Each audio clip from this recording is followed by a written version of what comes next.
pagpapatuloy ng ating balitaan dito sa Newsline, abala ngayon ang mahigit sa 100 peacekeeper sa Caballo Island dahil sa 10 araw na sports fest na inilunsad ng Armed Forces of the Philippines simula pa noong November 18.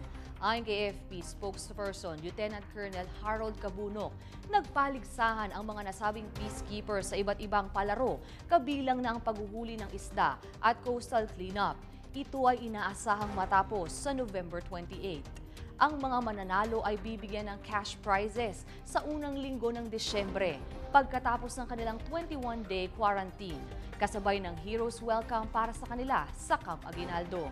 Samantala, nagpasalamat naman si Cabunok sa World Health Organization sa pagbibigay linaw na kinakailangang isuot ang protective gear laban sa Ebola kung may nakikitang sintomas ng sakit sa mga pasyente. Matatanda ang umani ng batikos sina Acting Health Secretary Janet Garin at AFP Chief Gregorio Catapang sa pagbisita nila sa mga peacekeepers sa Caballo Island.